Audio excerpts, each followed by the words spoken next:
Hey, je voulais faire un format de vidéo un peu différent ce samedi en vous racontant l'histoire de notre discipline.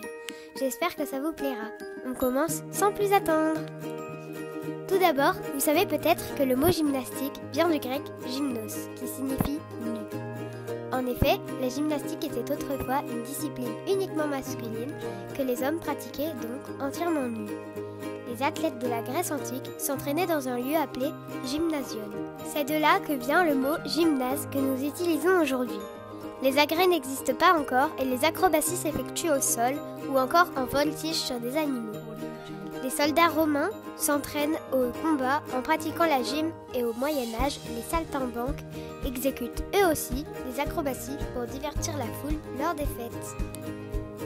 Cependant, la gymnastique est considérée comme une manifestation du diable et disparaît alors pendant plusieurs siècles. Étonnant, non ? La gym réapparaît au XIXe siècle, c'est-à-dire dans les années 1800 environ. Mais elle est uniquement destinée à préparer le militaire ou encore les pompiers. Les agrès commencent à faire leur apparition, les barres parallèles, les arçons ou encore la poutre. On pratique aussi le trapèze, la corde et les échelles. Pour les femmes, la gym est peu répandue et consiste alors en des démonstrations et des chorégraphies en groupe. En 1896, lors des premiers JO de l'ère moderne, la gymnastique artistique naît. La gym est donc enfin différenciée de la pratique militaire. Malgré tout, elle n'est toujours destinée qu'aux hommes et les agrès sont bien différents de ceux qu'on trouve actuellement. En 1921, c'est la Fédération internationale de gymnastique, la FIG, qui est créée. Et en 1928, les femmes ont enfin le droit de participer aux JO, mais uniquement par équipe. Les premiers championnats du monde ont lieu en 1931 et des épreuves d'athlétisme sont mêlées à des épreuves aux agrès. Encore une fois, seuls les garçons peuvent participer. Les épreuves féminines, quant à elles, apparaissent en 1934. À partir de 1948, les épreuves ne se déroulent plus en plein air, mais en salle. Une grande nouveauté. Et en 1952, lors des JO d'Helsinki, les femmes peuvent enfin concourir individuellement. La gymnastique commence à prendre sa forme actuelle. Les agrès, eux, deviennent de plus en plus performants au fil des années. Par exemple, la poutre, cet agrès que nous redoutons toutes, était en bois verni avant d'être recouverte d'une semelle légèrement rembourrée comme elle l'est aujourd'hui. Les barres asymétriques étaient des barres parallèles avant de devenir des barres à haubans, et le sol était autrefois moins grand et moins rebondissant. La table de saut a elle aussi changé de forme au cours des années.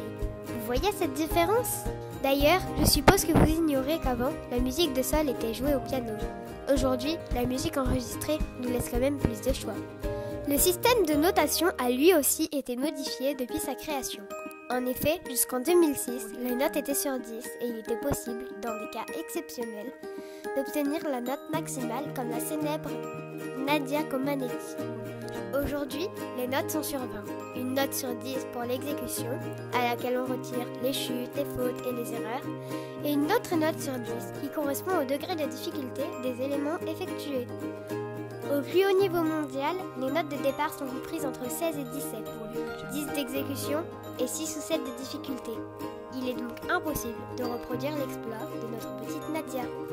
D'ailleurs, elle avait remporté l'or olympique alors qu'elle n'avait que 14 ans, chose qui n'est plus possible non plus maintenant puisque la gymnaste doit avoir 16 ans au 31 décembre de l'année des JO pour pouvoir y participer. Et si nous parlions un peu des gymnastes françaises maintenant ? Saviez-vous que la France ne compte qu'une seule médaillée olympique en gymnastique artistique féminine ? Et qu'il s'agit d'Émilie Le Pennec qui a décroché l'or aux barres asymétriques en 2004 ?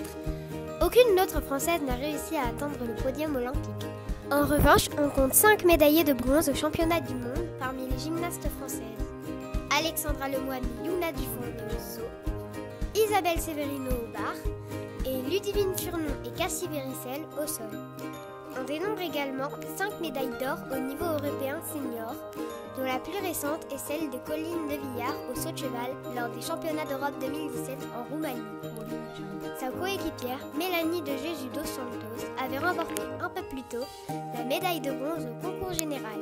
Quel beau moment! Enfin, du côté des juniors, la plus récente médaille européenne est celle de Laurette Charpy, qui a remporté la médaille de bronze aux barres asymétriques lors des championnats d'Europe de Berne en 2016. Voilà, vous en savez désormais un peu plus sur l'histoire de notre sport. J'espère que la vidéo vous a plu. N'hésitez pas à laisser un petit commentaire pour me le dire. Je voulais aussi vous remercier pour les 680 abonnés. Je devais normalement sortir une vidéo au moment des 500 abonnés, mais elle me demande un certain temps pour la préparer et le nombre d'abonnés monte super vite. Merci beaucoup, vous êtes géniaux. Gros bisous et à bientôt.